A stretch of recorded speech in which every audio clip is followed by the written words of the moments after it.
Greetings, everyone. Welcome to another episode of Two Docs and a Grunt. My name is Luis Fonseca. I'm a retired U.S. Navy hospital corpsman who served for 22 years and was as well awarded the Navy Cross for my actions in the Battle of Al Nazariya. And I'm Nate Emery. I'm the former grunt, and I've got 12 years enlisted time and 10 years as an officer. And tonight we've got with us Colonel Sarah Phoenix, whose career spans 41 years, from Desert Storm all the way up through Iraq and Afghanistan. She was mobilized for Enduring Freedom and Noble Eagle, and particularly, I hope later on we can get into some a little bit about your time at Marcent from 2005 to 2010. And next, Doc Barry will get us rolling into today's episode. I'm Andrew Barry, also known as Doc Barry. I'm a psychologist and psychoanalyst. I specialize in private practice working with veterans and first responders fighting with post-traumatic stress disorder.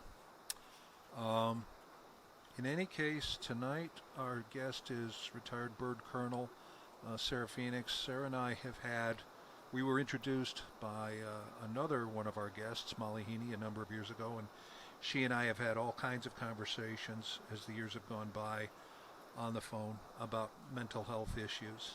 And she's very blunt, very open, and very honest. And she said to me before we finally were able to get this all together tonight to basically talk about anything, talk about everything, and ask anything. So here we go. Um, I am often one to use metaphors. And if we're going to Sarah, if we're going to march into the forest, all four of us here, and talk openly, in that forest, for you, what's the biggest tree? Go ahead. That biggest tree is that self-talk that I do to myself, the low self-image that I hold inside my mind. And that's not necessarily a good place because it will be, I'm not good enough. And, lots of people have told me, well, you're a colonel in the Marine Corps, of course you're good enough. And I am. I know I am in many, many ways. Now, can I perform surgery? No, that's not what I'm talking about. There's just times that I have this self-doubt.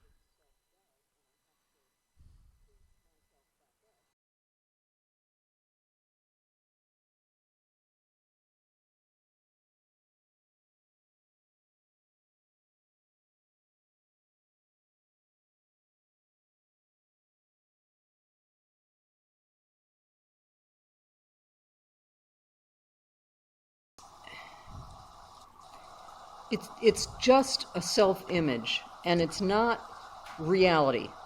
So much of what we deal with when we're dealing with PTSD is not reality. And even though we know that, that doesn't mean we can just walk out of it and go, this is not reality, I got to get back to reality.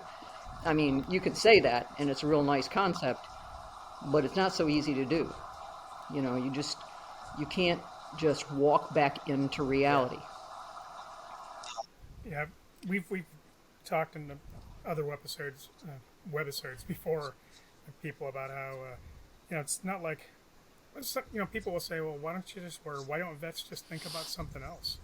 And it's like they don't understand that you don't get to choose what seeps into your mind and when it comes back to you. Yeah, Oh, yeah. it's kind of as well like because I have those self-negative thoughts too, but it's also like with my drinking. People are like, well, then just stop drinking. No shit, really? I wish it was that simple. Like I haven't thought of that. Oh, what a concept. Just just stop being depressed. Oh, no, really? Okay. But Yeah. it's so just so reassuring that I was saying as a you know me, I look at a colonel and I'm like, wow, they have a lifetime of achievements.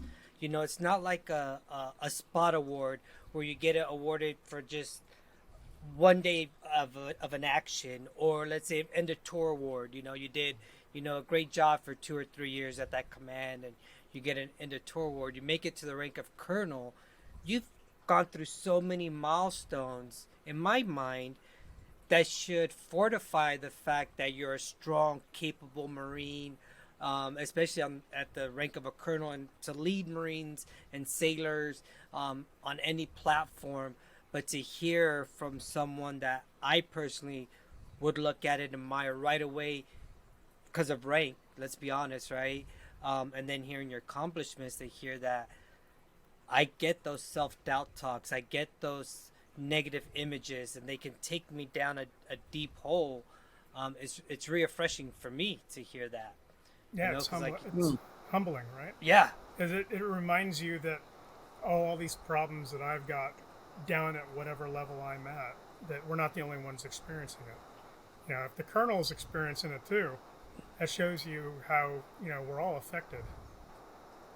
And for you to be able to talk about it to anybody who wants to listen is great. And hopefully that'll open up more people to talking, because I'm sure there are a lot more Marine officers out there, lieutenant colonels and above, who are affected, but are feeling that weight of, well, I can't say anything. I'm like, how do you lose 24 Marines, in one deployment, and continue to live on and act like nothing's affected you at all? I'm more concerned about that. So it's great that you're opening up. Well, in my case, I was raised very strict Southern Baptist. And when I got to be a teenager, I was like, there's some things wrong here. This contradicts with other things I've learned. And of course, I couldn't tell my family what I was learning, because I'm reading books that they would consider satanic. In fact, my mother had a stress when Harry Potter came out, and I was letting my daughter read it, and I said, have you read it?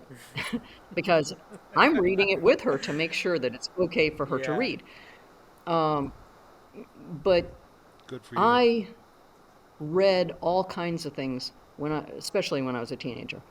But even younger, I was reading Edgar Cayce when I was like 9 years old. My parents never knew Yeah. about that. My aunt actually said, you can read it at my house, don't take it home. But, I began looking at other religions and other belief systems. And so when I talk about spirituality, I'm not talking about religion the way we were all raised on it. I'm talking about Yeah. how you personally relate with the universe, and not how anybody else does, because how you relate to the universe is perhaps very similar to me, but certainly not identical. And True. so it's difficult, because the things that we do in the military, especially coming from the kind of mostly Judeo-Christian background that Americans come from, we do things that are contradictory to what we were taught. And then we come home and go, how do we deal with that? People are going to know. Well, nobody knows. Nobody knows how many people you killed. Nobody knows how many people you saved. Nobody knows, what terrible thing you might have done in the heat of a battle. Nobody has to know that. Your buddies that were there with you, they know, and you can talk to them about it. But you don't have to talk to your parents about what you did. When I came True. home from Desert Storm, which really wasn't there wasn't really any big fighting there, my family wanted to know what happened, and I didn't talk to them about it, and they were upset. I'm like, you guys don't understand. I can't tell you things that you don't understand. How do I do it? And so now, when I went to Iraq and Afghanistan, which was so much worse, for a number of reasons, they fortunately didn't ask. So, and there's a little bit of a communications difference too. In Desert Storm, there was a lot of mailing letters. In Iraq and Afghanistan, we Right. could email people Yeah. and even call sometimes, more often than we could in Desert Storm. True. Now, You in know, deserts, go ahead, Nate. and so in Desert Storm, were you with 8th Tank Battalion? Initially, I was. I had just gotten off active duty and was in the reserves for a year. They mobilized us, and then we got to Camp Lejeune, and they said, "Oh, by the way, you're a girl, and you can't go with them." Oh, So okay. they put me in um, Second Comm Company, which is also, by the way, on the list for the Marine Corps order that says women can't be in these units, which I said something about it Right. because I was just, that much of a belligerent captain. And I said, by the way, I'm waving my arm and saying, hey, that's the same. This major that I was going to be working for, he said, don't say anything. Let's just get over there, get the job done, and then we're going to fight this when we come back. And I'm like, okay. And we did. And that's when they said, oh, you know what? What difference does it make if women are in the unit? Because there's no front lines like World War II. So, Gotcha. and we had women doing things in Desert Storm that people still don't know about. And, the general said, no, I want that woman because she's the best, SIGINT that I've got. I want her with me, right here next to me. I don't care. I don't care if she's a female. And, Yep. and so they, things happened because they needed to happen. Um, and now, it's not a, it's not a sexist thing. It's not a gender thing. It's that women wanted to serve, wanted to do their part, and do as good a job as possible, and do as much as they could. And now they're being able to do that. Yeah. We, Was an Yeah. old, I think it's just all about allowing whatever gender, whatever race you are, the same opportunity to succeed as everyone else. right. And I'm so glad that you mentioned that about Desert Storm. That you know we didn't we don't know the role that women played in Desert Storm, because I've often have told people that when the whole should women be in combat units when it comes up, I always tell people out of my 22-year career, I can say I've served with just about every Marine unit that there is, whether it was an infantry unit, a support unit, or an air wing unit, is what I mean. Um, I have been in more firefights and in more battles with an MLG running convoys every day than I ever was with grunts. Yep. Marine MLG. Logistics Group. So they're the support uh, regiment, or and Sarah, please correct me if my lingo is wrong, but they're basically the big Marine Corps support and logistics unit for an infantry battalion, regiment, whatever it is. They're the ones bringing in water, more bullets, more bread, more uniforms, whatever it They, is. they bring your So mail in, they go and get vehicles and move you from one place to another yeah, instead of you having to hike. They do all kinds of stuff. yeah, pre 9/11, it was the Force Service Support Group. yeah, FSSG. Yep. Now it's Force of Support Group. But yeah, it's amazing. Like we had these conversations in 2022, and Sarah, you could attest that back in the late 80s, early 90s in Desert Storm, women were right there alongside men, pulling the trigger. And I can attest, and I think Nate can as well, and so can you, Sarah, as well, in Afghanistan and in Iraq. There's no front lines anymore. There's no load your muskets, take a knee, aim, and fire, right? The picket lines are Yeah. gone. Yeah. Yeah, yeah, Well, I'll tell a funny story. Molly probably can tell the story better than I can because she has a different perspective. She was a lance corporal and she was an expert shot. yeah, And I had the comm center, so I had all kinds of classified equipment. I had all kinds of classified documents, and I had to destroy that stuff if anybody came in. And they were coming across the border. They came and took Kafji. Kafji. And so they yelled at us and said, "Oh, everybody get ready. You got to man the barricades and all that." And they had a berm all the way around Kabrit where we were. And we're manning this berm. And I'm going around checking on my guys. And I get to the machine gun place, and they said, "We don't have any ammunition." I said, "Okay, no problem." I call back to the supply captain. And this Kabrit was almost all run by women captains. It was really bizarre. But I call her and I said, "Hey, ammunition for the machine gun. We don't have any." "What do you mean you don't have any?" "We gave it to the infantry." I said, "Well, where's the infantry? They're supposed to be between us and the border." But they had just been moved south of us. And I'm like, "Oh, this is convenient. This is really convenient." I said, "So we're going to play the old exercise we do at Camp Lejeune where we throw pine cones instead of hand grenades, right?" And to pretend that we're throwing hand grenades. And they said, "I guess that's what we're doing." And I'm like, "Okay." Well, fortunately, I also had because there was comm center, a whole bunch of women were there. A lot of guys too. And I had 2 male lieutenants and a smattering of, enlisted of one gender or another. And this lieutenant colonel calls me back to the COC and he says, "I need you to get on that truck with 20 women and go to Al Jabal." I said, "First of all, I don't have 20 women. You got a roster?" And the guy says, "No." I said, "Did you not read?" I can't even remember the name of the case now. But they had just, a guy had just died in 29 Palms from dehydration because he got left behind.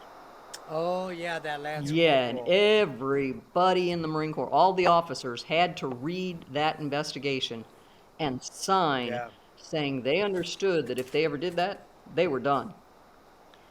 And so I mentioned this case to this lieutenant colonel, and I said, "If you don't have a roster and I don't have 20 women, I'm going to pick 20 Marines and I'll put them on that truck with one of my lieutenants. But I have to destroy my stuff. I have classified stuff that's more important than whether or not I'm a girl. Because if I get killed, oh well, I'll get killed destroying the classified stuff. If the lieutenant gets killed, I'm still liable for that classified stuff." So Right. I just blew up at this guy. And he just looked at me like, "Oh my God, who is this woman?" And of course, Molly, who is my bodyguard, every time I needed anything, Molly was there because I knew she could shoot, the tail off a gnat. And so I had her with me everywhere. And then when I got ready to destroy stuff, I started destroying stuff. She was standing right there watching around so that I could focus on destroying stuff. And she tells the story so much differently because there was a warrant officer there that just went nuts. "Ma'am, this is not about gender." "No, it's not. It's about accountability. Yeah. It's about, do you know who you're sending where?" And that came to play again when now, Nate, you ask about MARCENT. When I went to work at MARCENT, they put me in charge of the patient administration tracking teams. Now that's a mouthful, but basically I had 6 teams. I had one in Germany, one in Kuwait, one in Fallujah. I can't even remember all the cities, and a couple in Afghanistan. But there was like 4 in Iraq at the major cities, major hubs. And they would make sure that they knew where everybody was as far as, if they had appendicitis or if they got wounded or if they were killed. They kept track of these Marines or sailors and would make sure that we at headquarters had that information to make sure that the commanders knew, because of course the commanders need to keep track of all that. So that came in play again because I said this accountability is important. It's, it doesn't matter, you're still alive. That means you have the ability to take care of someone else. Maybe not expertly, but my teams would make sure they had a toothbrush or, like the guy, all his clothes got cut off of him because, when he came in. And so he had to get him some PT clothes or something to wear around the hospital. Magazines, DVDs, phone call home. We made sure their family knew where they were. In the case of the bodies, we tracked those bodies. That was not a fun thing. And I'll tell you, the guys that were doing all that morgue work, they were phenomenal. They were really respectful. These young guys who were relatively junior in rank would have to get on to relatively senior people because they would take these boxes onto the airplane and then they just whip the flags off of them. And they'd go, wait a minute, what are you doing? That's not what you do. That's why we have a rubber band around them. That's, you're not going to do that. That's disrespectful. And, these young troops were on the spot. They didn't take crap from anybody. But they were being responsible and accountable. And all the way back to Brooke Army Hospital and Walter Reed. Wow. Yeah, the Oh. the guys. Okay, sorry for That's the okay. interruption. The guys at Brooke Army Hospital, especially the burn guys, they are just. I'll tell you what makes the difference in whether they recover or not. And when I say recover, I mean recover well. Yeah. The big difference is their attitude. If they can keep a positive attitude, if they've got a good support system, they'll be fine. These guys, they're so funny. They get, literally, there is catalogs of T-shirts you can get. And the one guy, he was a burn victim, and his left arm was amputated right about the elbow or just below it, and his face was burned. And he had a T-shirt that said, "Your girlfriend's in love with me for my looks." And I thought, that's too funny. And there was one guy who had lost his ears. They had been burned off. And I asked him one day, I said, well, now, what's your next surgery? Because, they go through a series of these surgeries. And I asked him about what his next surgery was and was he going to get his ears done? And he said, no. They have these ears now that are magnetic, and they just, they put a plate in your head and they just magnetize them. And I'm like, okay, well, he says, because I'm just so tired of the surgeries. At the time, I didn't understand that until I had that 7 surgeries in 11 months. And then I'm like, okay, I'm done. But I said, oh yeah, I know you. You're going to go into a bar. Some guy's going to come up and order a beer, and he's going to see you. And he's going to go into the bathroom to use the bathroom. He's going to come back, and you're going to have your ears switched, and he's going to think that he's drunker than he is. He says, oh, yeah. He says, I'm totally going to do that. And I'm like, so they, if they keep a good attitude like that, they can laugh at themselves. They can go, hey, this is what happened. I'm still me. I can still do things. I may not be able to do them exactly the same way, but I can still do them, and Right. life goes on. That's, I think, the difference in making it and not. Because the guys who say, oh, well, woe is me, and oh, I just want to dance with my mother one more time. Well, that's all you got, buddy. Mm-hmm. Yeah, I think that's a big difference between trying to get past something that you can't versus trying to work through something, and looking to the other side of it. It's the humor that really is a godsend. It's a survival mechanism, and during times of dire peril, the jokes are another way of screaming, metaphorically speaking. And I think I've mentioned this on another podcast. Bob Hope was known for his USO shows, being out in front of the camera, etc., etc. There were famous, perhaps I should say infamous stories of Bob Hope visiting the amputee units at VA hospitals with guys missing arms and legs, and he'd march right down the middle of the room and yell, "Fellas, please don't get up." They loved it. Oh, They yeah. I never heard that story about him. Oh my. Yeah. Yeah. And I being the thieving bastard that I am, I have been known to use that sort of thing too. When I get to know somebody, I'll say, "My God, man, the confusion on your face, you look stumped."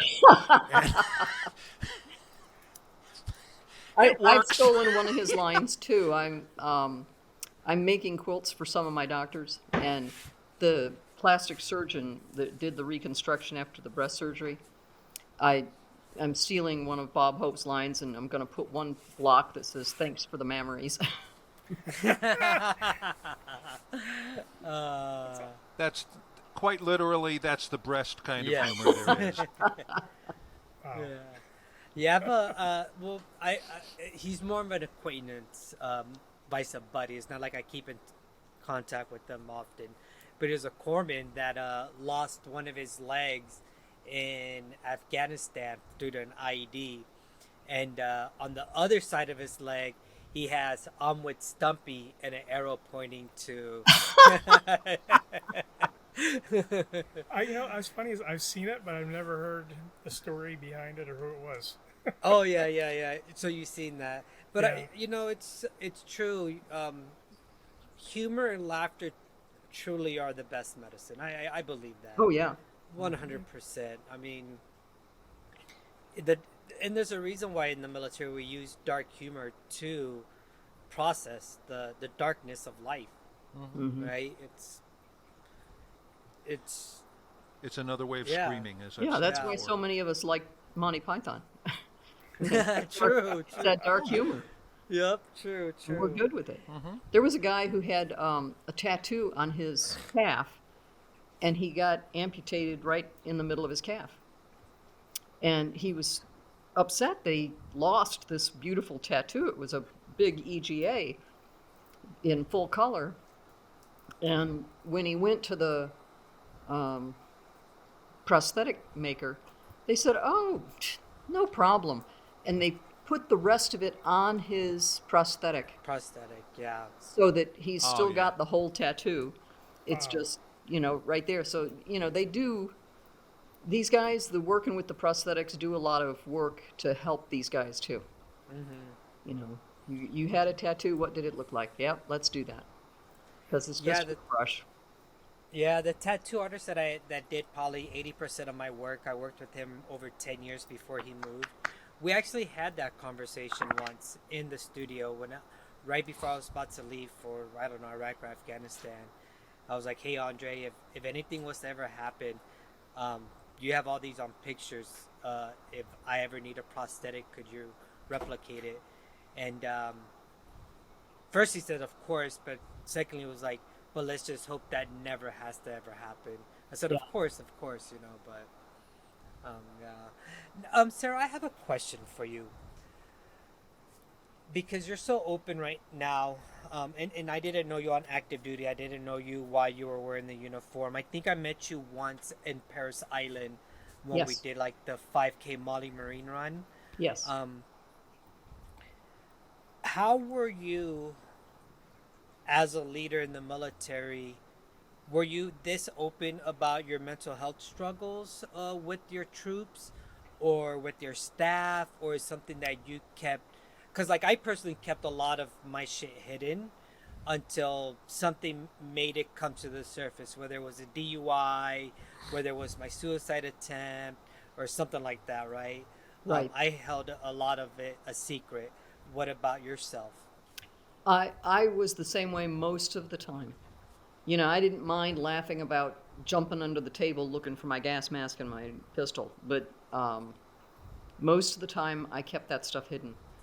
And it wasn't until, well, actually, when I was teaching ROTC, I was teaching high school students, and I realized that depression and suicide was a big deal for teenagers. Right. And I would talk to them and say, you know what? Sometimes you get depressed. I get depressed, but you got to deal with it. And I would talk to them a little bit about it, especially if I knew an individual was having a problem. I'd call them into the office and I'd talk to them one-on-one. I could open up more to somebody one-on-one than I would to, a whole group. Yeah.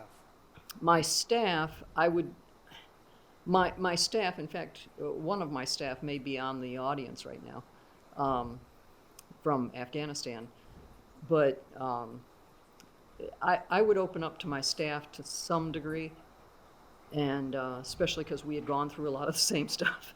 So, Right. when you go through the same stuff, it's easier to be able to talk to each other about it. True. If you don't, then you kind of stay silent about it. And that's not necessarily a good thing. Reworded, reworded. That's called suffering in silence.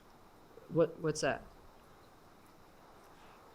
When you stay silent, that's suffering That's in true. silence. That's true. It is. And Sure. it's not good to not share it, because too many times I've shared something and somebody would go, "Oh yeah, I'm so glad you told me that, because that's what I'm dealing with." Doc Barry sent me his little piece of biography, and I just sat there and cried and went, I know this story. I know this story so well. Not You? me. No, I mean I didn't know it. I didn't know it hit you that hard. No, I'm no, no. sorry. It's not a problem. It's that pieces of it I did experience personally, but Yeah. pieces of it I know about from other people. And when I went back to Parris Island as an officer, first of all, they gave me orders for Parris Island as an officer, and I'm like, oh hell no. I was there as enlisted. I am not going there. And they said, yes, you are. My First colonel time said, back. you're going. And I'm like, can't I be a recruiter or something? I mean, why do I have to do this? You're going to do it. And it was the best thing that ever happened to me. It was a really good experience. But I did work with a lot of really top-notch drill instructors. And there were some drill instructors who were investigated while I was there, and I can't disagree with anything in some of the investigations. I can't disagree with anything. That was the time of the witch hunts for gays, and those I didn't agree with. But I had some good drill instructors working with me, and we kept the garbage from happening to the recruits. Now, So was that your time there, 1986 to was it 1988? 1989, yeah. Oh, okay. Yeah, so Yeah. that was just a few years. It was still Doc Barry's time there was still fresh in the minds, I'm sure, at the recruiter school or Oh, the probably. drill instructor school. Yeah. Yeah. I've had people come up to me that I did not know, I did not recognize, and say to me that they were in my platoon. And they would tell me some story, like how I helped them get through boot camp, and that if I hadn't done that, they would never have finished boot camp. They would have been sent home. And they were really simple stories. And when this one person told me, I thought, yeah, I'm sure I did that, because I probably did that to 4 or 5 recruits over the time. And, that same exact scenario, they were having trouble with running, and I gave them a solution. And it was up to them whether or not to work it. And she said, I did what you told me to do, and I managed to make it through boot camp. And I said, there's always a solution, you just have to look for it. And sometimes you don't know it. You got to find somebody else who knows that answer, Yeah. which is why we have people like Doc Barry that you can call up and go, I'm having a problem. I need help. True. I try. I do. Yeah. Try. Now, Sarah, is there a part of you that kind of maybe wishes you would have been a little bit more open to your staff and your junior Marines while you're in, now seeing the impact that your story has made on people? Um, I probably, and I qualify it as probably because I didn't know what I didn't know. Right. So when when I say things like I wasn't the best officer, I wasn't the best Marine, I wasn't the best colonel, that's not a put down, that's an acceptance that I was good, I just wasn't, a number one. Right. And it's if I was there now, I've learned things since that I'm like, oh yeah, I could have gone back and done that so much better. But if you don't know what you don't know, then you're kind of lost. And so, particularly as a young officer, I was more lost than not. I didn't realize it at the time. I thought like I said, captains think they know everything, and I thought I knew everything. And so, as a second lieutenant, you're like, oh, I don't know anything, and you're trying to learn. You're in TPS or whatever, and then you get to be a captain. You're like, I know everything now. And then you get to be a major, and you're like, oh shit, I don't know anything. Yeah. Um, but I, yeah, I would have liked to have been more open. I'm not sure I knew how at the time. Right. Right. Right. It's understandable. And the reason I asked that, And isn't there also a risk? If there's a risk if you're more open, then do you put yourself in harm's way of those who could pass Right. judgment on you and deny you rank Right. or Yes. etc. especially during your time, I mean, it's still, I still feel that way today. I just retired last year, but you had a long span in the Marine Corps, and I know you've seen a lot of changes, good and bad. Um, but why does it seem like the that ever lingering sensation of, well, if I speak up, then is that going to put my job in jeopardy, my career in jeopardy, my security clearances in jeopardy? Because I know I very much felt that way, and that's what kept me from speaking up a lot of times. Vice also as well, appearing, what I thought, oh, I'm going to be looked upon as weak. My Marines aren't going to trust me as much because now, oh, Doc hurt, so how are we going to trust him to take care of us on the battlefield? But it just seems like it's that ever ongoing stigma, that negative stigma, that if I speak up, something negative is going to be caused by it. Well, that has been around for a long time, and that Right. only going to go away when we remove the stigma. And that's hard because what it takes to remove that stigma is for people like me to speak up and say, I did this and didn't lose my security clearance. Yes. Yeah. And so I did. I went, let me think what year it was. It was probably 2003 or so, maybe two. I went to a psychologist and on base, part of the military system. And I said, I know I need help. I don't want to lose my security clearance. I had a top secret SCI, the whole yada, yada, yada. And I didn't want to lose it. But I was willing to get help for what I thought was a big problem. And at the time, it probably was. Right. Now looking back, I'm thinking, oh, that was a crap problem compared to some of the ones I've had since. But as more people do that and say, hey, I went and got help and I didn't lose my security clearance, then more people are going to believe that, Yes. especially if it's more senior people. Right. And so I don't mind telling people that I Let did me that. just let me just throw an idea in here for you guys to ponder. The whole suffering in silence and not asking for help. That's when you dehumanize yourself. Think about that. But also, but also, the minute you put somebody up on a pedestal, you're dehumanizing that person too. Hmm. If you want me to expand Yeah, on that, by I all will. means. Okay. The minute you idolize somebody, you're making them two-dimensional, because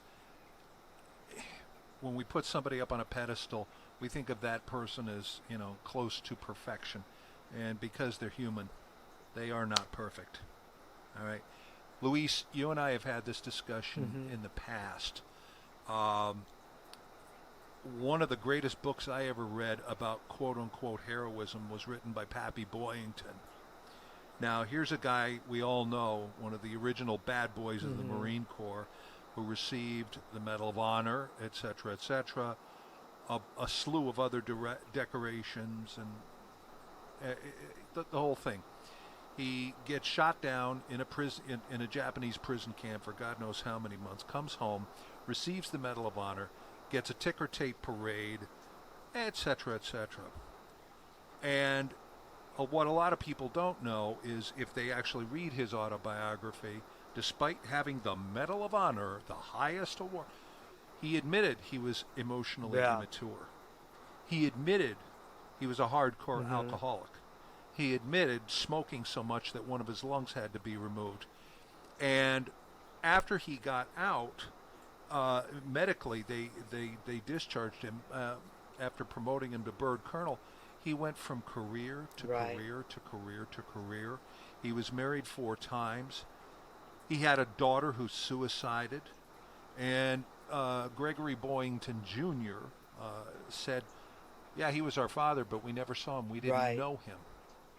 So, yes, he received the Medal of Honor, but other parts of his life are pretty dire. So, to that end, here's my point.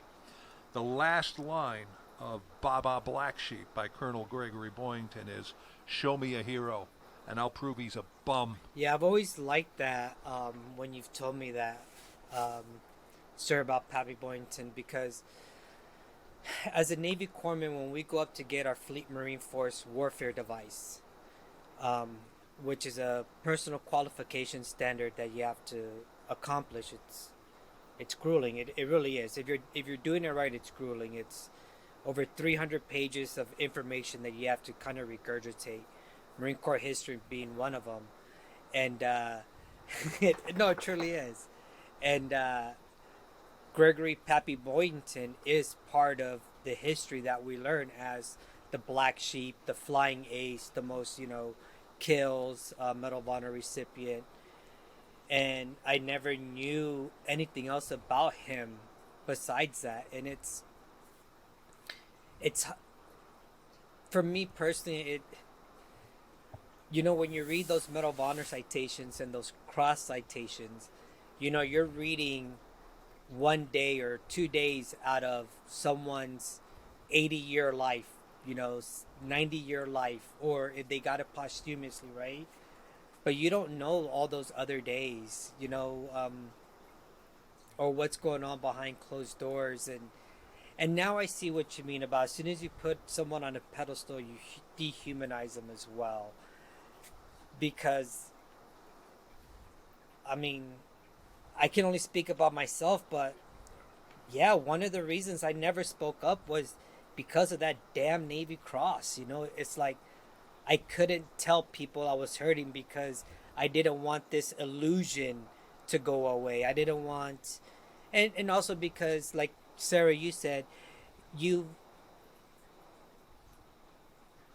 when you say I'm not good enough or this or that, I understand what you mean. It's like, yes, I know I'm good enough, but I'm not the best corpsman that was out there. I'm not the best it's like, I got a lot of accolades afterwards, and I'm like, but I don't deserve it. I'm really not that great. I'm just a mediocre person.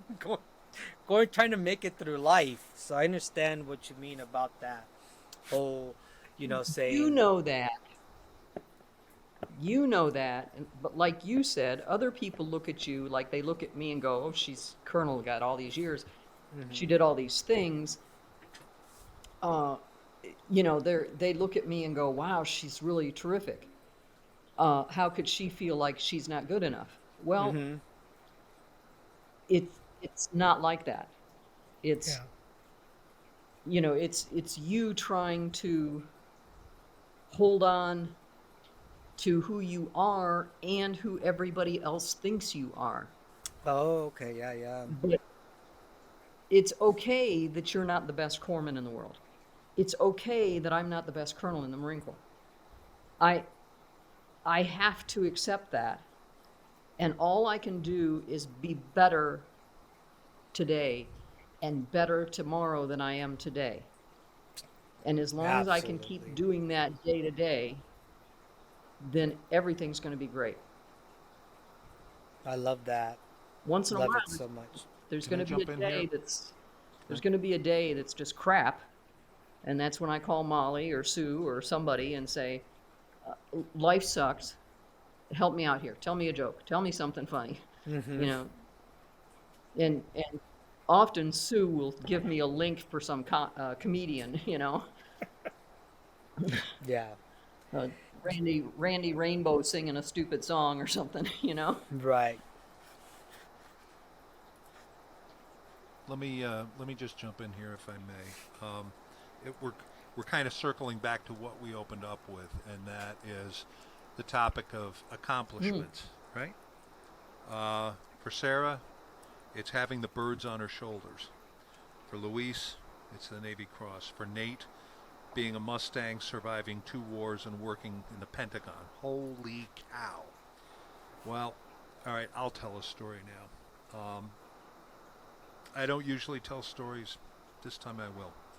I fought with depression. First of all, until I was 27, I thought I was dumb. All right. Turns out I'm not dumb. I was fighting with depression from 7 until about 27, when there was finally a crack that formed in the ice.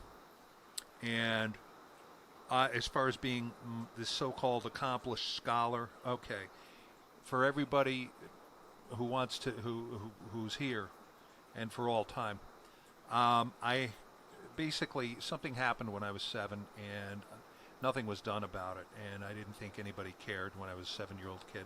So essentially, I just went in the toilet, and school became something that I hated, day after day, week after week, month after month, and year after year. I barely scraped through.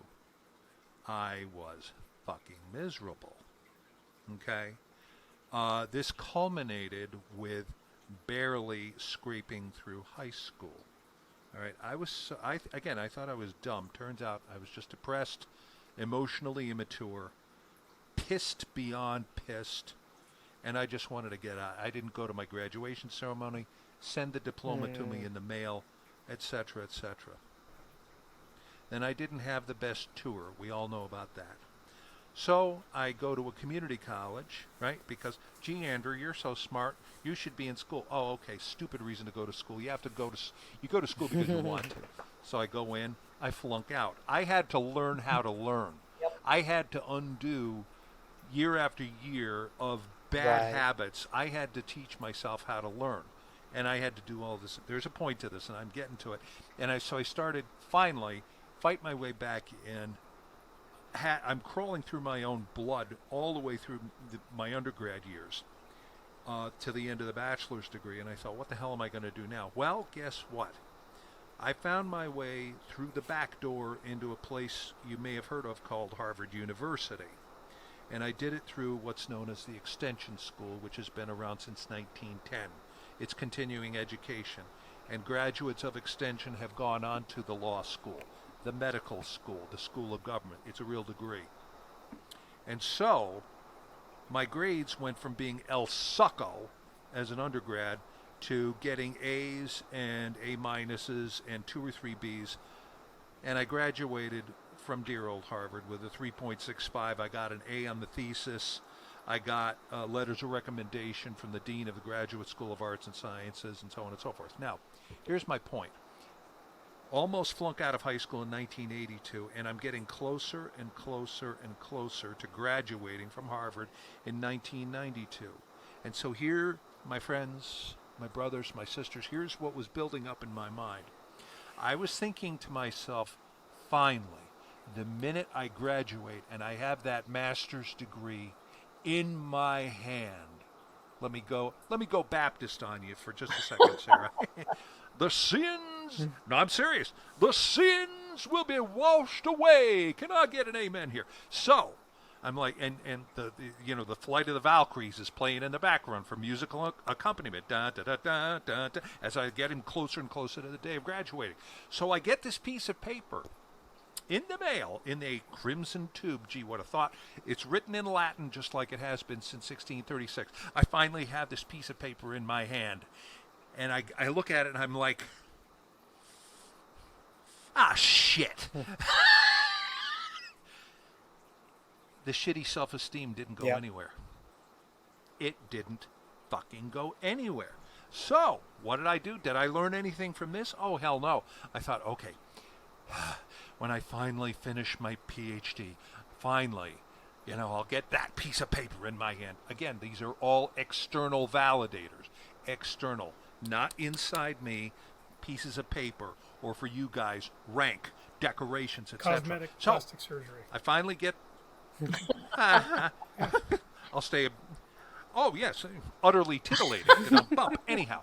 And I thought, finally, and I get the envelope from my PhD program. I didn't even have to open it up because it said Dr. Andrew Barry, to the addressee. And I thought, that's the president's way of graduated. So I look at it and I open it up. There's the letter. Da-da-da-da-da-da-da.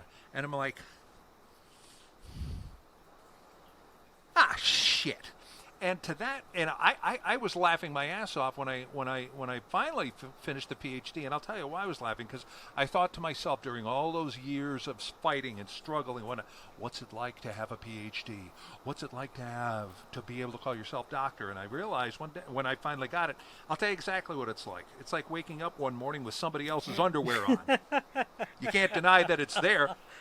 You cannot deny that it's there, but it bunches up wrong.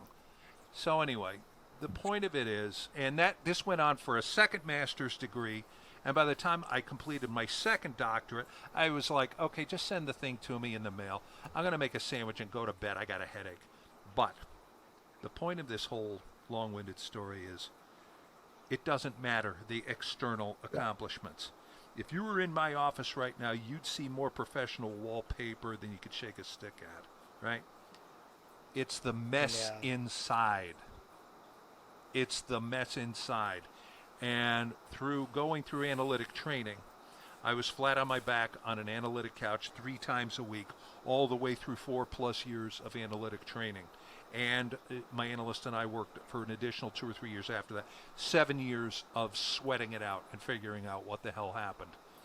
And what I came to realize is, it doesn't matter the accomplishments. It's what's going on inside. And I learned, as we have discussed in the past, a very screwy relationship with a Pollyanna mother, an emotionally impenetrable, dark, depressed, angry father, and that set all kinds of things in motion that I am well aware of today. Now, after having been through these repeated fights, I now can recognize the agony in others and reach in and pull it out.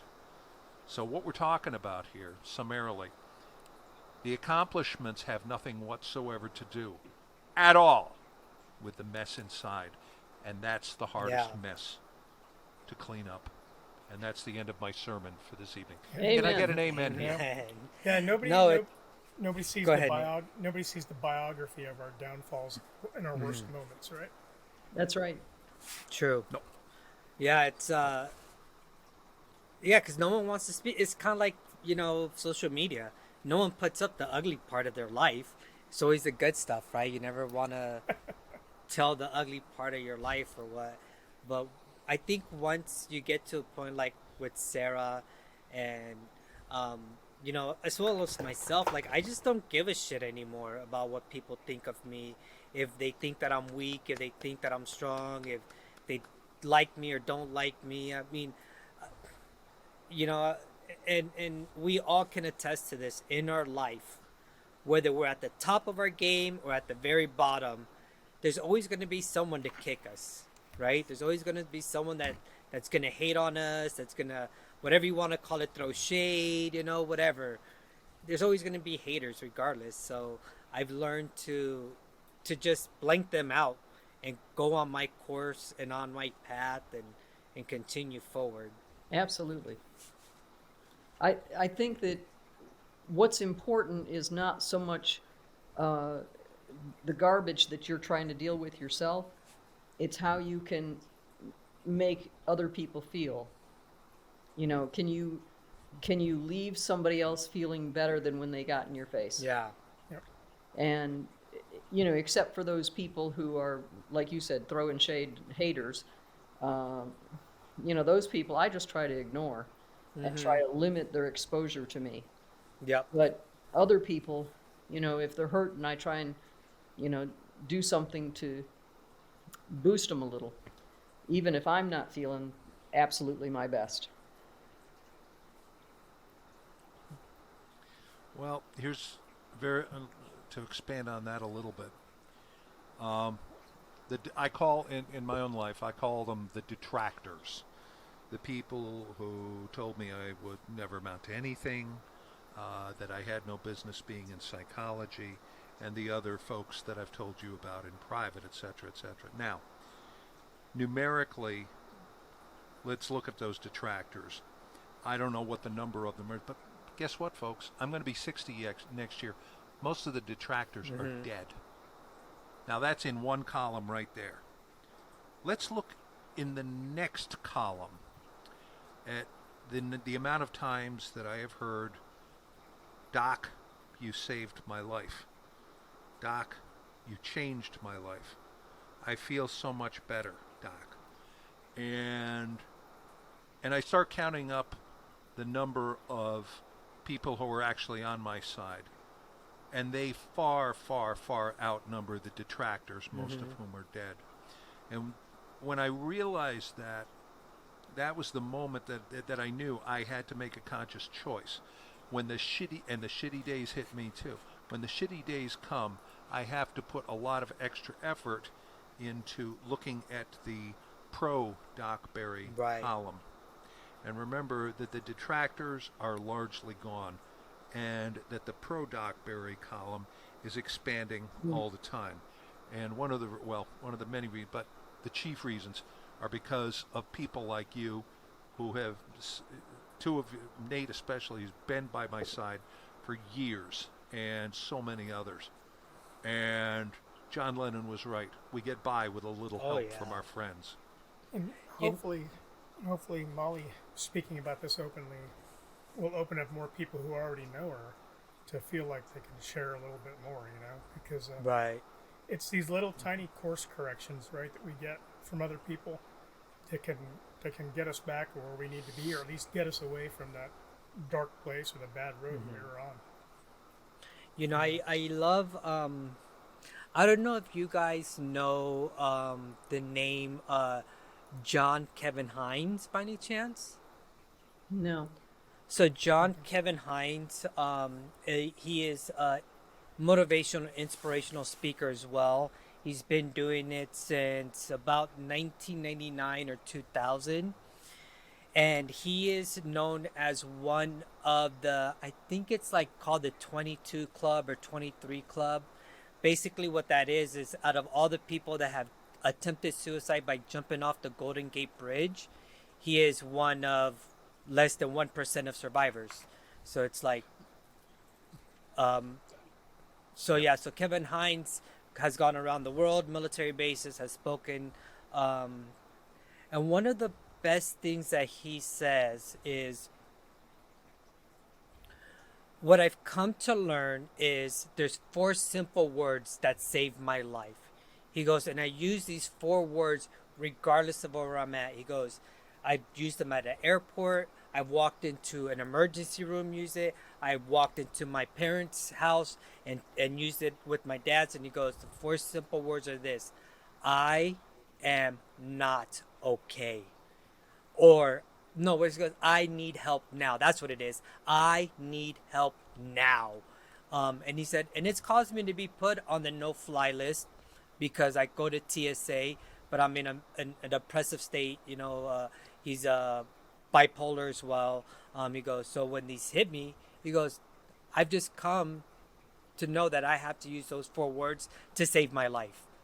And he goes, and I get nothing but positive responses. And I guess what I'm trying to say with that is, after I had my suicide attempt in 2018, I thought so many people were just going to back away from me, like, the leopard, right? Like, oh my goodness.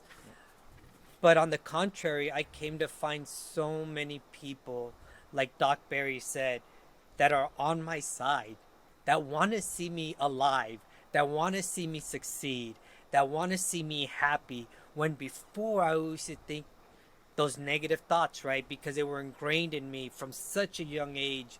And I feel most of us don't speak of our parents to try to paint them in a bad light, but we speak about them in a way so that way people know that, I think very culturally we always want to say, oh, in the Hispanic culture, Hispanic parents are like this. In the Black culture, Black parents are like this. Asian cultures, Asian parents are like this. But I honestly think it transcends almost any culture, because that generation, right? Like I said, I grew up with my dad saying, I'm not ever going to be good enough if I don't change my habits. You're not going to, be successful if you don't change this. You're not going to amount to this. You're not going to do this. You're not, all of this if I don't change certain ways of my life. Okay, Dad, but when did you ever sit down with me and teach me those ways? You know what I mean? Same with leadership. It's like we tell junior Marines and sailors, get your head out of your ass. Pull your shit together. You're a piece of shit. From the moment we hit boot camp, right? And you step on those yellow footprints, you're a piece of shit. You don't know how to stand up straight. Talk to me, and you're getting yelled at from day one. So when you go from a house where you're raised like that, right? Because that's unfortunately the best way your parents knew how to raise you. Not because they were necessarily wrong or necessarily the worst parents. Very true. They were just doing the best that they knew how to do. And then you go into an organization where you might try to be looking for a little bit more structure, a little bit more discipline, but their whole way of disciplining is breaking you down and then trying to say, but we're going to rebuild you better. No, you broke me down and left me shattered in pieces and then told me go hit the fleet. And now when I go to my first A school, or you guys go to MOS school or whatever, you're being told, if you don't do this right, you're a piece of shit, you're worthless, you're going to have Marines killed, pull your head out of your ass. And then you hit the fleet and you're a junior, private or lance corporal, or a junior, E1, E2 in the Navy, and you're getting all the shitty jobs, getting told to take out the trash, getting told you did this wrong, but no one pulls you in to actually teach you, right? And studies have shown that negative reinforcement does not help anyone learn their craft better. As a matter of fact, you can take someone that is the worst performer and sit there and tell them, you're doing a great job, you're doing so good, keep it up, keep practicing, I see the improvement, and they are going to improve so much more, and scientific studies have shown this, than the person that is the excellent performer. And as soon as you start telling them you're fucking up, you're doing bad, their performance is going to start to drop down as well. That's a good example of a good example of that is the CEO from Bed Bath and Beyond, right? He didn't create that mess all by himself, but he took it all on and jumped off the building. He just couldn't take it anymore. And Luis, that name was familiar, Hines, and I couldn't remember why until you said the story. That's the speaker who came to Quantico the first day that I called to try to get help, and then when I finally got somewhere with that, I went in. He was giving the suicide awareness brief where the general told everybody if they were considering suicide, they were cowards. Wow. So amazing that that's the person you were talking about, because he is an awesome speaker, and he does mention one of the things that he mentions is that if you ask anybody who survives their attempt, if somebody that day or that moment just would have reached out to them and said, "Hey, are you okay?" That's all it would have taken for them to not go through with it. Yeah. It makes you wonder, in our own moments, likely does anybody see where you're at the time? How low you've gotten now, and how many people are there right now? How many people are watching this or will be watching this later on that are in that moment and Yeah. have never even considered, maybe I just need to say I need help or I'm not right? So hopefully, and I don't know if Sarah, I might have accidentally called you Molly earlier, but Sarah mentioning, talking about this openly too. Hopefully, I'm hoping that the other Marines that you encounter from here on out, feel now more open about asking about any advice or, how do you do this? Or I'm afraid about this. What do you think of this? I mean, because, the work that you're doing with the Women Marines Association, I think is going to probably, if it hasn't already, maybe it'll be more so, but, giving you those kinds of interactions with people. Yeah. Well, I mentioned that I had a bunch of surgeries. I had, in 2020, I had 7 surgeries in 11 months, and then 4 months later, I had another one. I kept a positive attitude through it, and I am blessed. I truly, truly am blessed. I had, I actually stumbled upon one of the best medical teams, and because they said, "Oh, you have breast cancer, you have kidney cancer, and there's a spot on your lungs." I'm like, "Well, okay, now what?" And so, I started off with, "Okay, we're going to do a complete hysterectomy, then we're going to remove both your breasts, and then we're going to, oh, you need a pacemaker." What? And, I said, "I'm feeling fine." "Well, we don't understand how you got here because we figured you'd be dead walking up the stairs." And I said, No. I said, "I'm fine." No. You need to have the pacemaker today. Like at 4:00 today, we're doing surgery." I said, "No, you can't do that." Wow. And I had the reconstruction surgery. I had the kidney surgery, and then turned around and I actually ended up with 3 different kinds of breast cancer, which the doctors were like, "That's unheard of." And they literally had their student doctors going through all the history and research, and they couldn't find anything. Somebody, I think, was assigned to write this up, but regardless, I didn't care. And then this year they ended up doing open heart surgery. And I'm like, okay, I'm really tired of surgeries. All the surgeries were, they did some good work. I don't deny that. I am extremely grateful, but it was because I was surrounded by people that could help keep me positive, that could keep me seeing the brighter side, seeing the fun side of things. And I said, well, you know what? When I was young, I had very small breasts. And in 5th grade, there was this guy, and I swear if I could ever find him, I'd have to thank him some special way, because here's this 5th grader. He's shorter than most of the guys, so he's already got a disadvantage. His name was Chris, and he heard the guys teasing me about being flat-chested. 5th grade, who cares, right? But it was big to me because, ego and all that. And he said to me, "I'll tell you what my father says." And I thought, like your father's who, what, And he said, "More than a mouthful or more than a handful is too much." And I felt better from that day forward. I felt better, and I felt good about myself in that department. Yeah. But when I had the breast surgery and they said, "Oh, you get to have reconstruction," and I'm like, "Oh, I can do whatever I want. I don't want to be Dolly Parton, but you know, I can do some stuff. And then I get on Pinterest, and you should see some of the tattoos. Oh boy, you can do some beautiful tattoos. Yeah. Now, I did some nice tattoos, but I didn't go do the whole, floral design down my side thing. But I realized that it doesn't matter. The guy I was dating at the time couldn't handle it. And I'm like, okay, whatever, I'm good. I'm good with all this. And I kept going, God has a purpose for this. Now, I'm not a big, like I said before, I'm not a big religious nut, but God has a purpose for me.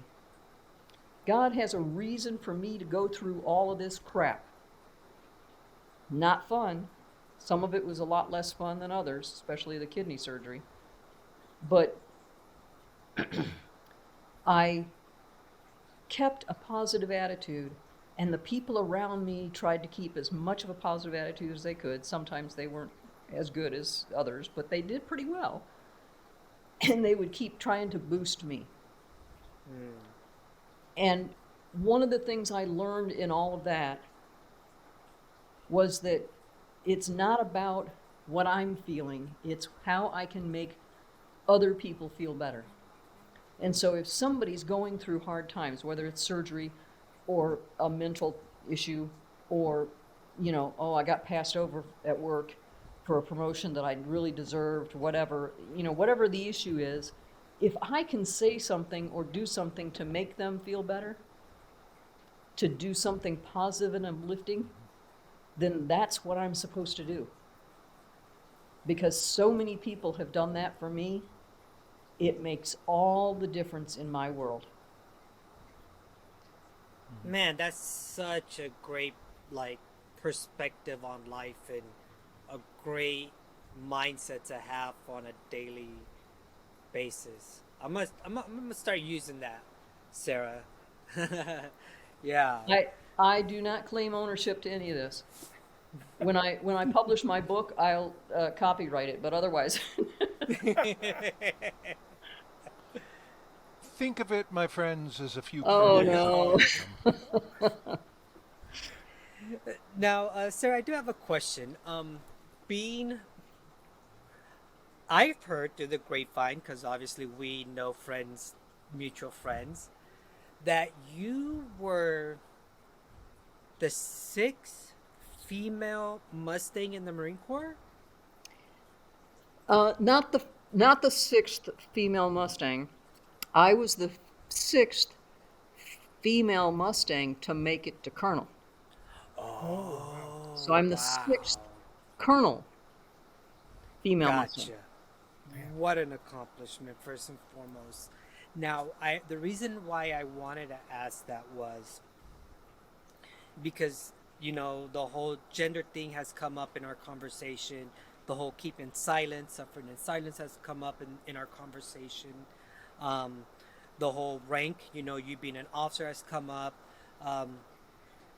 Do you also feel, and I know she's in the audience listening, Molly brought this up, when she went through boot camp, it was a lot of, you're not going to go out and hit the fleet and embarrass us as women Marines. You're not going to, you better be better than the men. You need to prove this, you need to prove that.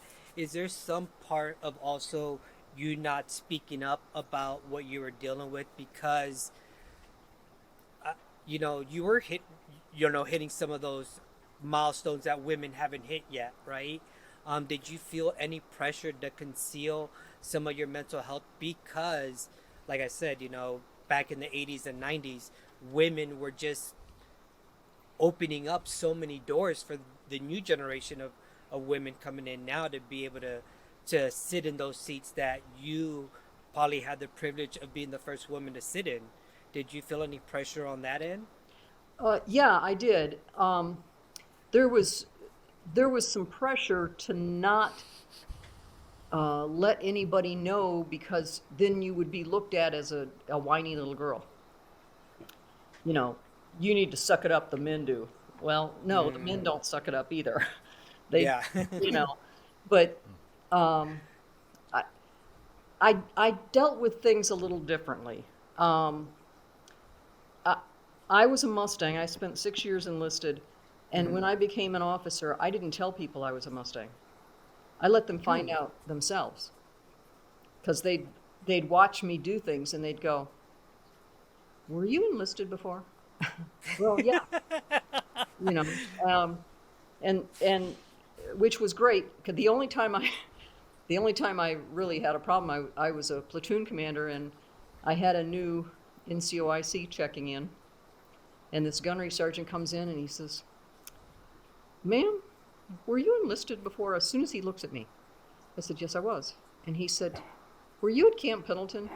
"Yes, I was." And he mentions the years, and he said, "When I get done checking in, can we chat?" And I'm like, "Oh boy."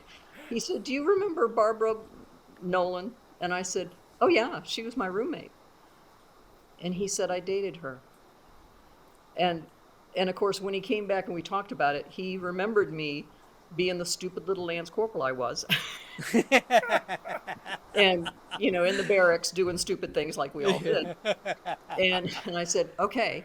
We had this conversation behind closed doors. And I said, "Okay, we had this conversation and now it will never exist." And he says, "Understood." He says, "I don't want people knowing the stupid little Lance Corporal I was at the time." And I'm like, "Okay, we're good." But I I didn't make a big deal of me being a Mustang because I felt like I needed to earn my respect, not just walk in and go, "I'm a Mustang, therefore you should respect me because of it." Good way to set up your own downfall. Yeah, I mean, because I watch some of these Mustangs and I'm thinking, "You're an idiot. Why did they let you become an officer?" And I didn't want to be one of those. Yeah. And I thought, let me be an officer first and see how I do. And if I'm really stupid, no one has to know. I can just, do my one tour and get out and go on about my business. But yeah, it's, in the beginning, it was harder in some ways because women, they were still teaching makeup classes and how to walk downstairs to look like a lady and all this kind of stuff. In Marine Corps boot camp? Oh yeah, yeah. Oh, I never knew that. No, because you weren't around in the 70s. It needs to be preserved in the history museum, right? Yeah, yeah.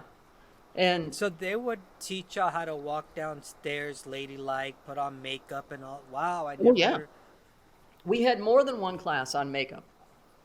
And, how to carry your purse and, how to cross your legs and, how to sit. It was just, it was crazy. But it, those were good at the time. They served a purpose back in the day. And I'm glad that they've kind of normalized the training now. Gotcha. Culture And is advanced. I got to be part of that in the early days because in the 80s when I was back as an officer at Parris Island, I got to be part of creating the new training. Oh, And okay. so that was kind of like coming full circle. Yeah. Now, Sarah, if I may ask you, because you had a nice long extended career in the Marine Corps, how do you view the changes, if any? If you're like, no, is this the exact same bullshit's going on since the 70s that's going on now, or if you're like, no, actually there's been.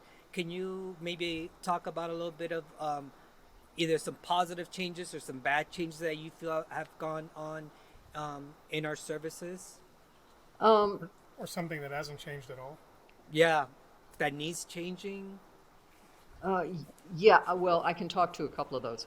Um, the some of the changes have been really good, like opening up the different fields for women. I agree. Now, back in the day, when I was younger, if they had said, "You can go into the infantry," I would have been there, Johnny on the spot, and I would have done well. But by the time they started opening that up, I was, old and fat, not running PFT very well. So, and that wouldn't have been, appropriate. So, but those kinds of things have been good changes. Some of the uniform changes have been good.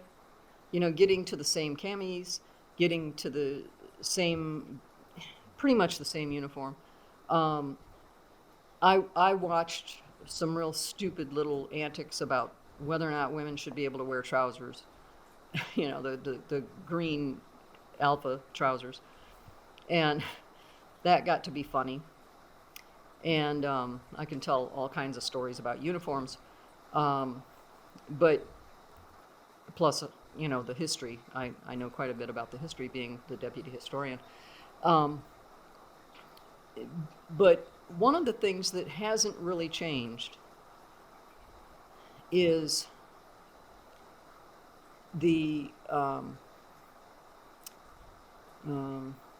sexual misconduct, I guess. There's still rapes going on that get ignored. And it's not just men raping women and getting away with it, but I also see a problem when what I saw in Iraq and Afghanistan is some woman would get pregnant, she'd have to go home, nothing would happen to the guy. Yeah. And I'm like, really? Why isn't he sent home and put on, a month of restriction or something? And I don't. The double standards are just Yeah, and I don't outrageous. care if they're married or not. That's not my gig. And I don't even care if they're married but not to each other. I mean, it's not my gig either. My issue is the women would be put back and basically not have some of the opportunities, and the men would nothing. They stay right there and continue on with whatever. Right. That's something I don't think I've ever heard anybody talk about before. I'd never given that any thought in the past, and I understand what you're saying now. It's not even, you're not even talking, correct me if I'm wrong, you're not talking about in an adverse situation. You're just saying two people doing their thing, consensual, but one of them gets pulled out from something that they want to do, and the other person, there's no consequence for them at all. Right. So they don't even have to. So currently, the guys don't even have to have the same types of considerations to their career, No. in whatever Right. they do. I'd never thought of that before. Now, I do know that sometimes the women do it intentionally because they don't want to be there. Yeah. Right. But still, if she's being pulled out, then he should be pulled out. There should be consequences for both of them. They should be relatively equal consequences. So if all that happens to her is she gets pulled back to the States and doesn't get to finish her deployment, then that's what should happen to him. Yeah. Right. But if she goes back and gets NJP because she, basically missed deployment, cut her deployment short, then he should get NJP for the same thing. Was violating a direct order, because at least every time I went on a deployment, whether it was boots on ground or on a ship, part of the deployment orders is you will not have sex Exactly. because Exactly. of that. So you're absolutely right. I mean, the double standard, even till right now, and Navy policy and Marine Corps policy states differently, but how many, and it's mainly females, have called me up and like HM1, a lot of them still call me by rank. We need your help guiding us through this because Sailor A, who's a female, gets raped by Sailor B, who's a male, but guess who gets transferred to a new clinic or a new command? Yep. The victim. And I'm Yes. like, wait, did you guys not pull the policy out on leadership? Because that's not the way it's supposed to go. Like, Right. the victim should never be transferred, moved, or any, while the investigation is going on. And, Yeah, it causes just, fear of reprisals. Yeah. exactly. And And we still have that. we still do till this day, yes. Yes. And I can go back and quote cases that I know from eons ago. It's the same. It's the same story, different names.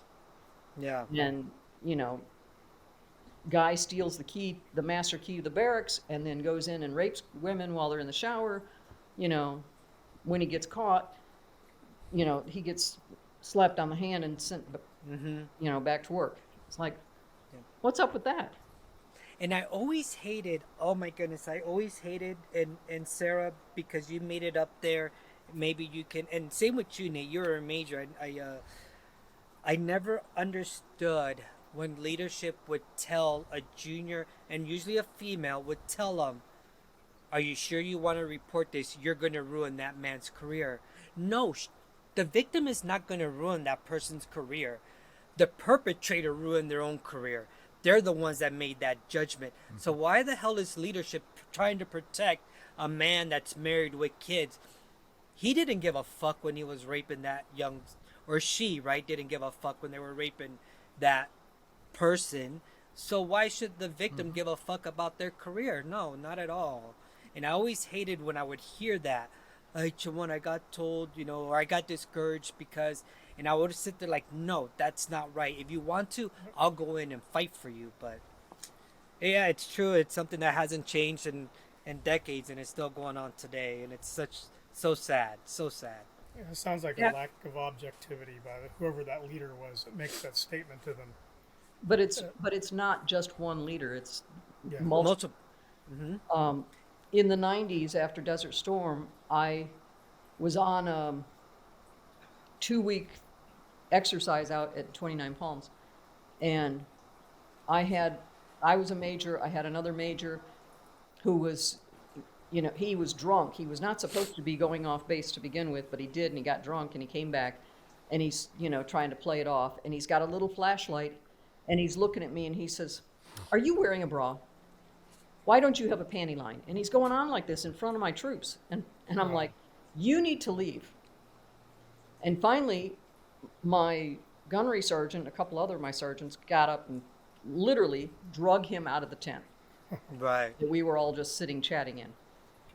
Well, I reported it, and he was basically kicked out of the Marine Corps. Years later, fast forward, 2004 or 5, I'm in the hallway of 2MEF at Camp Lejeune. Some guy walks up and he says, "Hey, Sarah, I want to introduce you to this guy." Now I'm a lieutenant colonel now. And he introduces me to this guy and he says, "Oh, I know who you are. You're the one that ruined Rocky Chris's career." And I'm like, I didn't ruin anybody's career. He did that all on his own. Yep. And people don't get that. And I'm like, he needs an attitude adjustment, and so do you. Don't ever talk to me again.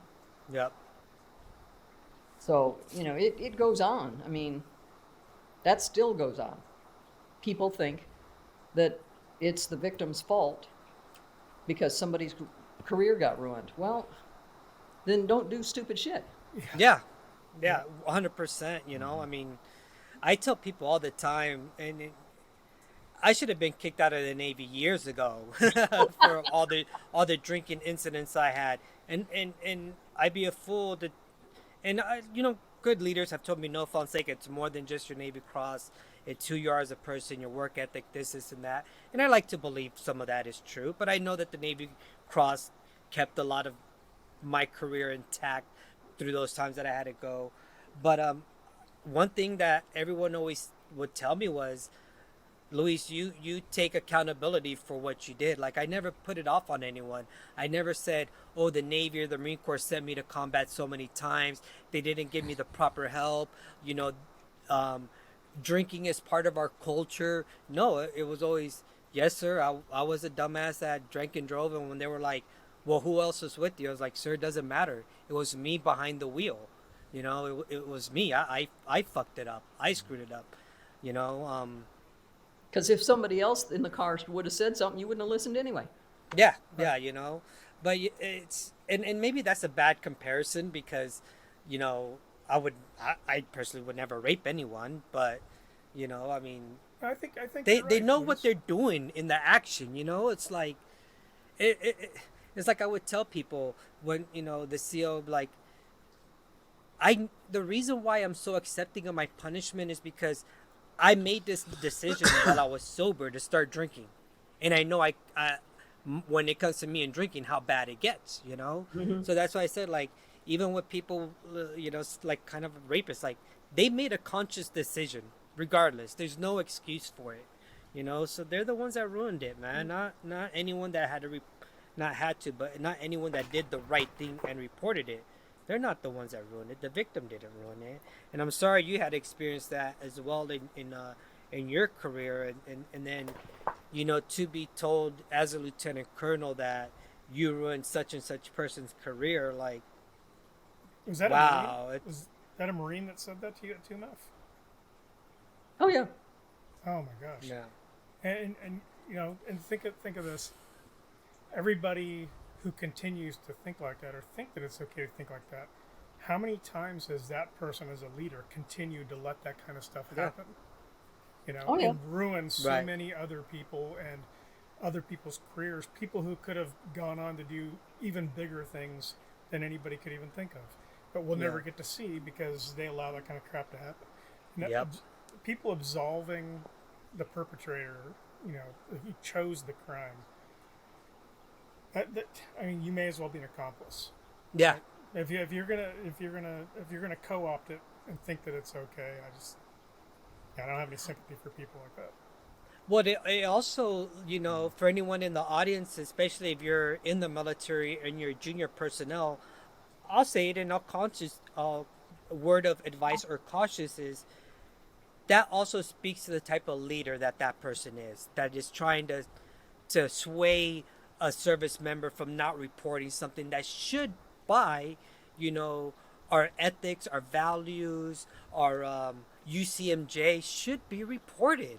I mean, there's a reason why we talk about honor, courage, commitment, integrity. We use those in our service, but yet it seems like we only want to use those terms or have integrity at our convenience. Sometimes it can't work that way. Yeah. We sign on the dotted line because of the ideals that the military or law enforcement or the fire service, any of them, the ideals Yeah, the of what ethos. it's supposed to be about. Okay? And it's a real mind fuck in plain English when we get there and we find out, well, not all the time. And the results of that can Yeah. be devastating. This conversation kind of reminds me of that scene in the movie A Few Good Men, when after the court martial gets done, right? And I think he's the sergeant and then a lance corporal or corporal and a lance corporal, and it's the two defendants. It's a black marine and a white marine, and the white marine turns over and says, "But I don't understand. We didn't do anything wrong. We were just following orders." And like I said, he was either a colonel or sergeant, portraying a colonel or sergeant. Looks at him and he goes, "No, we did do something wrong. We're here to protect people like him that can't protect themselves, and we didn't do that." And this is what that conversation is about. When we sign our name on that dotted line, we sign that we are here to protect each other and the citizens of the United States. And it's sad that even within our own organization, we don't always protect the ones that need the most protecting. And yet we sometimes throw them to the wolves and let them get eaten up alive. That is just, that's nuts that that guy was able to still, I mean, even if he didn't do or say anything, or, in the situation you're talking about, Sarah, the fact that he continued to have that mindset all the way up into that's early 2000s. Yeah. It's like, how does that not play out, in That his was- personality for his fit reps and selections and stuff like that? I'm like, That was 11 years later because it was 93 when the event occurred, and this was 2004. Wow. That is Talk just about crazy. someone that has not developed themselves, right? Yeah. Yeah, but there's a certain point, like so when somebody's in their first year, maybe in the military, where you can point and say, well, it's a reflection of society. There's bad people from everywhere. We're going to get some of those. But somebody who stayed in and is making a career and is still thinking like Right. that, if he was, the fact that he could come up to you, Sarah, and say that openly tells me that, he wasn't keeping his mouth shut through his whole career. He didn't hold on to that up until that moment. It's No. like there are people looking the other way still when they know better. There are people who are not correcting behavior when they see it, and Right. that part is it just bites because it ruins so many people. Well, he Now, said that in front of 3 other lieutenant colonels, and 2 of them came to me later and said, "I'm so sorry. He should never have said that, and that was wrong, and you're right." well, that's good. And so I at least know that some of my fellow lieutenant colonels were decent people. Yeah. Yeah. Now, how much Nate and Sarah would you guys attest to the military still holding on to some of that the good old boys club? There's probably some of that, but because we put women in the academies, we have now opened up pretty much all the fields to women. Right. There is some of that. I think there's always going to be some of that, last bastion of manhood kind of attitude. But I think a lot of it has decreased, at least over the Good. 40 years that I've witnessed. Yeah, I think it's Good. probably more now relationship network related. So people who Gotcha. Yeah. did stupid shit together when they were young, whatever, in the military, continue to do stupid shit, together, right? Yeah. But the idea of, I'll protect every dumbass out there, I think those days are gone. Yeah. Gotcha. I don't think there's Good. people just like, hey, boys will be boys. I think first of all, that would be the end of their career today, because that would get out and that would be the end of it. But I also think the attitudes have changed. But in the Good. places where it's happening, I believe it's because somebody knows somebody from, hey, we go way back, we were boys. I know this fool from wherever. Yeah. Hopefully it's all based on bad choices, not Gotcha. not a network. Yeah. What I hear in it also, for what it's worth, well, we've always done it this way, the whole good old boy network. Fear of change. A Yeah. deep-rooted fear of change. Oh yeah, I believe that. Yeah, I mean, when the idea to open up combat arms to females was finally put out, people weren't opening their mouths and saying stuff they would have, in the way they would have in the 90s or the 80s. Yeah. But you could tell people were uncomfortable because they didn't know what to expect. you Right. know? Right. But they were also afraid that they would say the wrong thing and not communicate something the way they intended to. But I think everybody's now seeing it play out, and a lot of that stuff is going away. But there's still fear of change. The idea of getting rid of all the tanks in the Marine Corps, that's another thing. There's people that are afraid of that. And I was upset when they got rid of my MOS. I was like, what? No more O351s. Who's going to kill the tanks? Yeah. So, There's not going to be any tanks. Well, there is for the other guy. yeah. Right. Yeah. Tanks a lot. Right. Yeah. So can well- you see who's in the audience? Okay. Molly's here. Okay. Jack Pike is here. Hang on. There should be one Let's other person who's see. in there live. Because there's 7 of Yeah. us total and 4 of us. If anybody wants to throw your names on here, because we have somebody who is spouting off in seeming perpetuity by the name of That's Hi Molly. Everyone. I think that's Molly. Yeah. How nice. She wishes everyone was high. That's very nice of her. Okay. I live in How long- California, so. Well, before we leave, I'll tell you how I ended up in the Marine Corps. Oh, yes. Oh yeah. Why not ask that? I was about 8 years old and I came home. You got to understand, my dad is like 5'11", just a very angry man.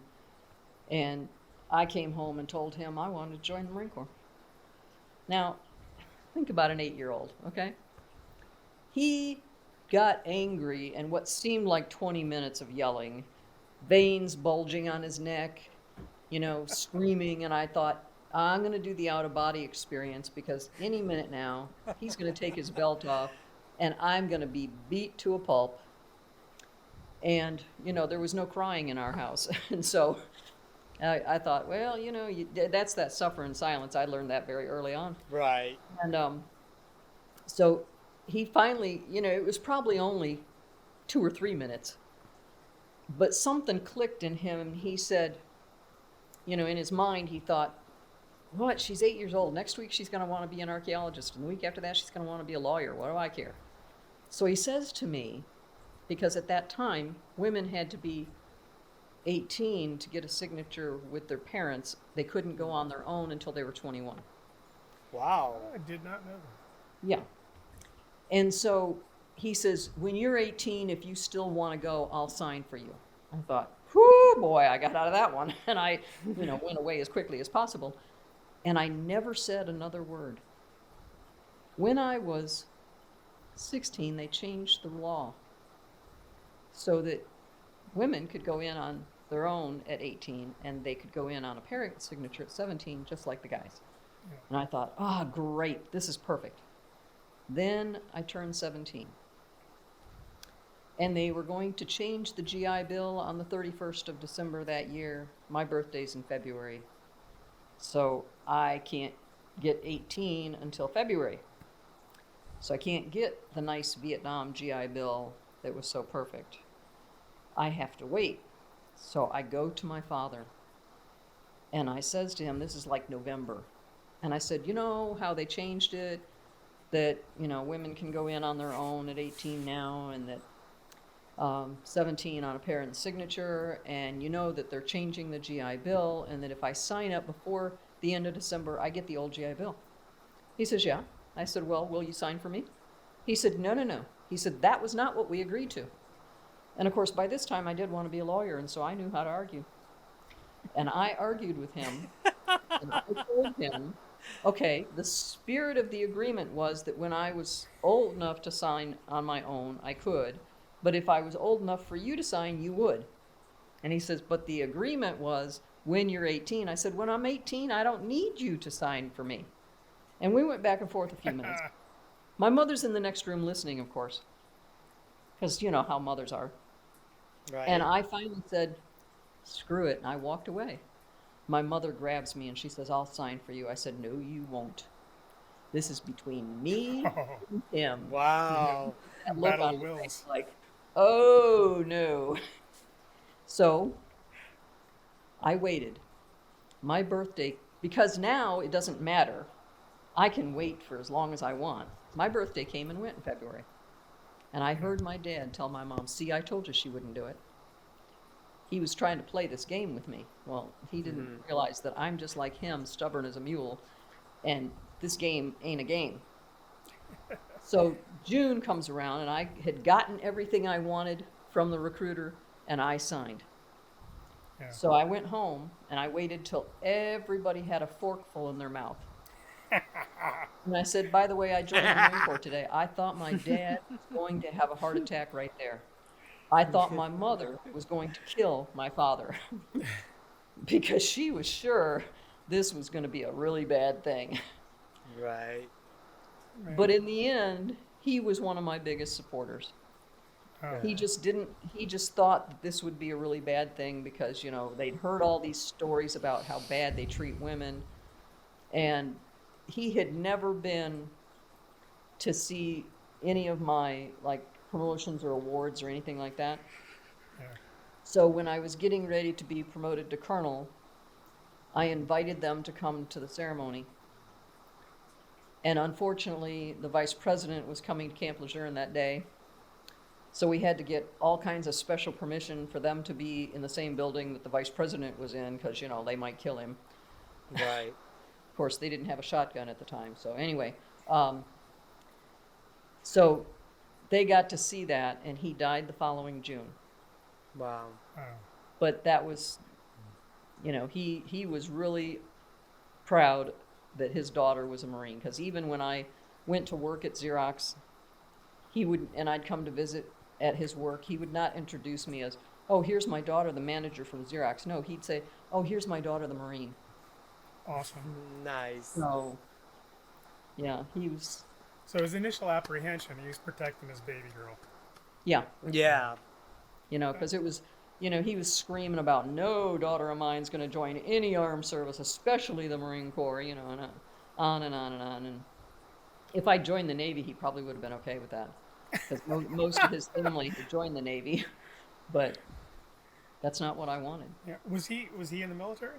before? No, No. no, because he was number 15 out of 18 kids, Oh wow. Oh, wow. and they already had, I think, 4 brothers in the Navy. No, let me think. I think he had 3 older brothers in the Navy. He had 2 younger brothers that joined the Navy and Coast Guard later. Okay. But he tried to join, and they wouldn't let him, because Wow. the guy who was in charge of the draft board in town was in love with his mother. He was a widower, and she was a widow, and he really made sure that her children were protected. And Yeah. his son was my father's best friend, and they both ran off to like 3 counties away and tried to join, and that county called back to their county, and they didn't make it. Yeah, But they I forgot, tried.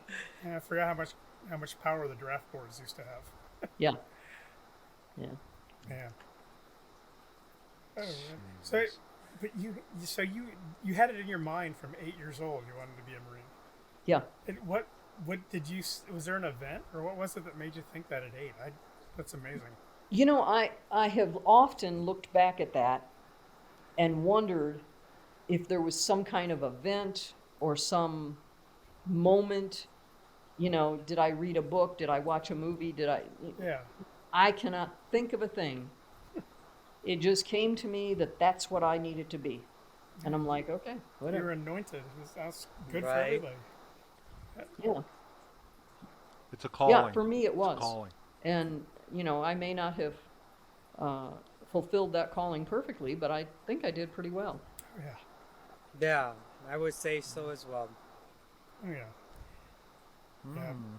Most people, I know you were talking, you know, about how we have self-doubt and stuff like that, and a couple times I know you said something about not making general, but I don't think the average American realizes it doesn't just bottleneck after colonel for the number of generals there are. It's like a noose.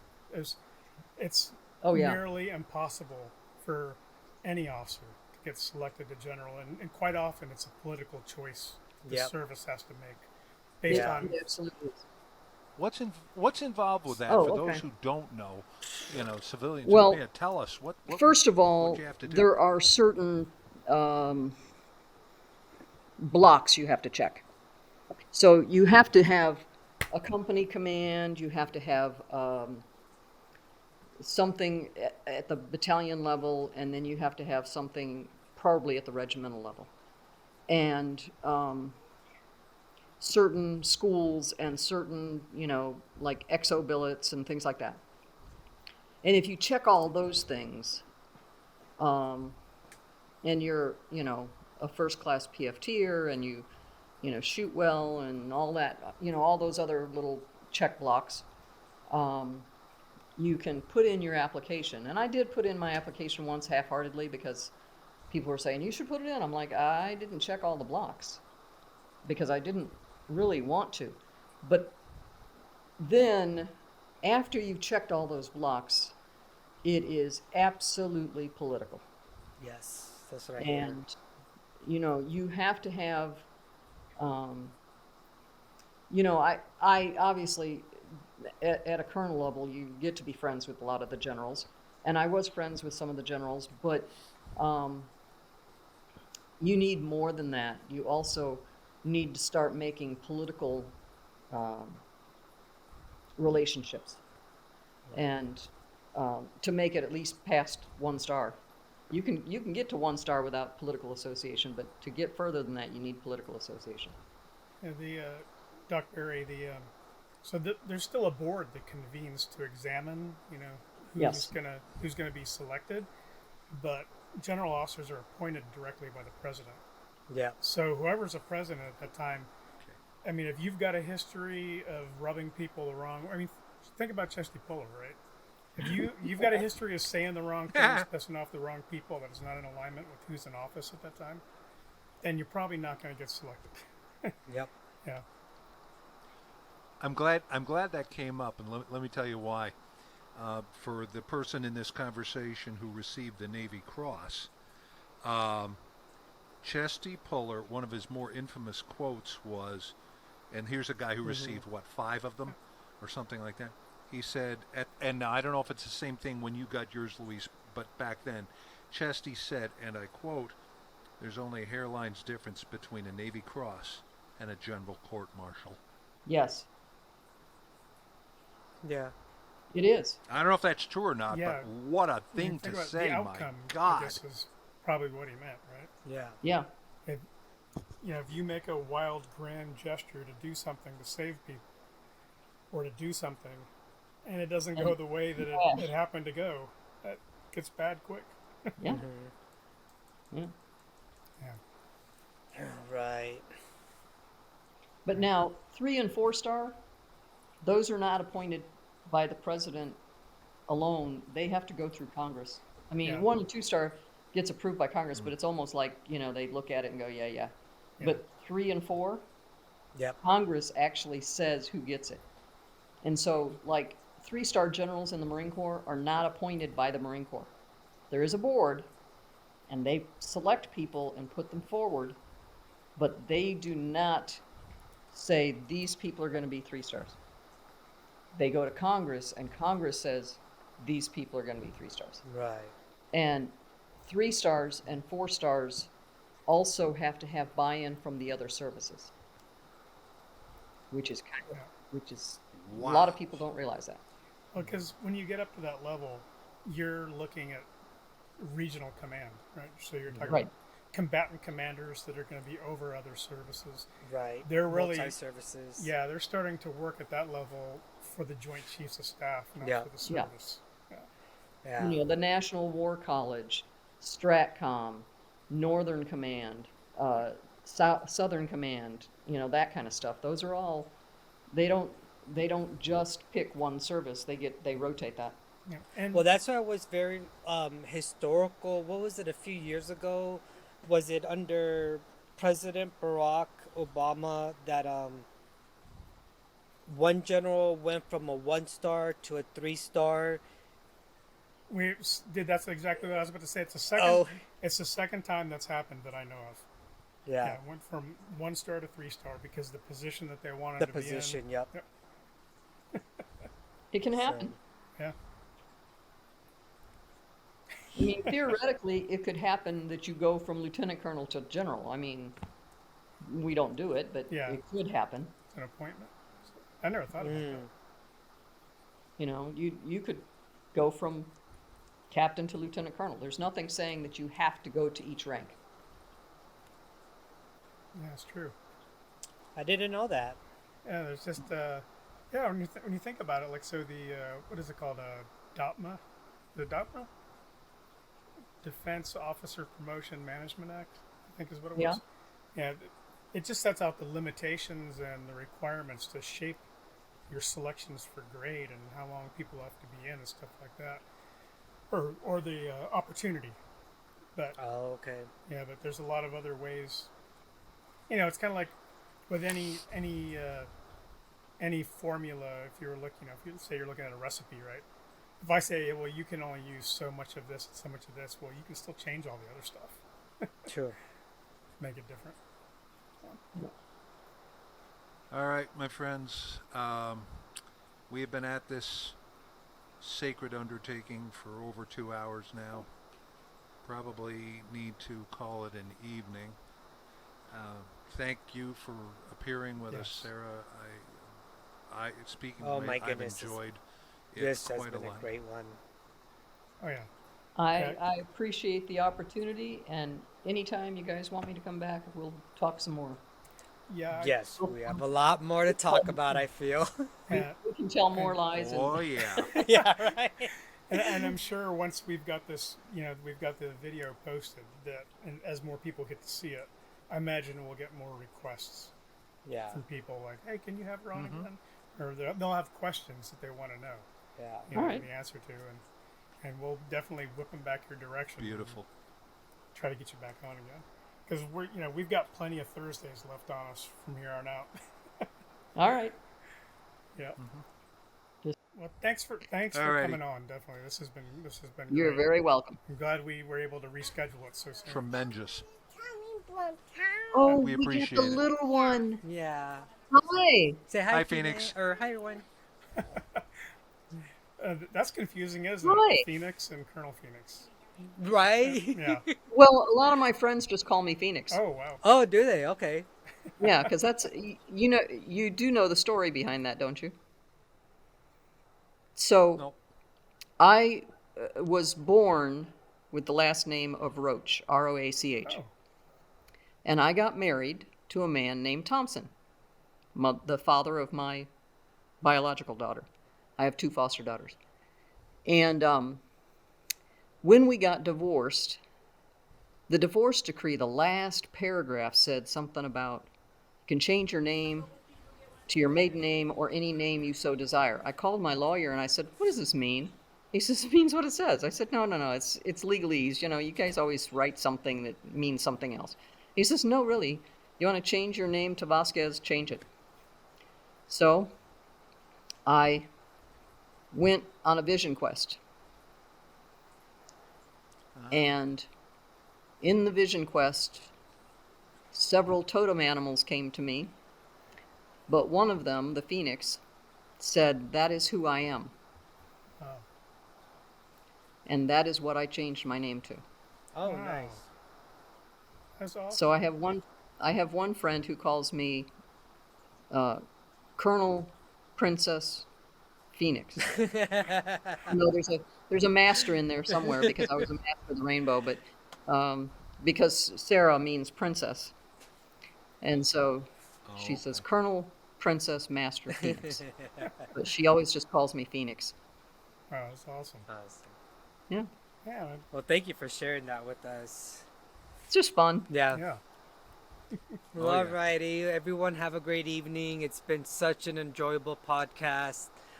2 hours went by so quickly. Thank you so much, Sarah, for coming on again. We really appreciate you and hope to have you back on Amen. later on in the future.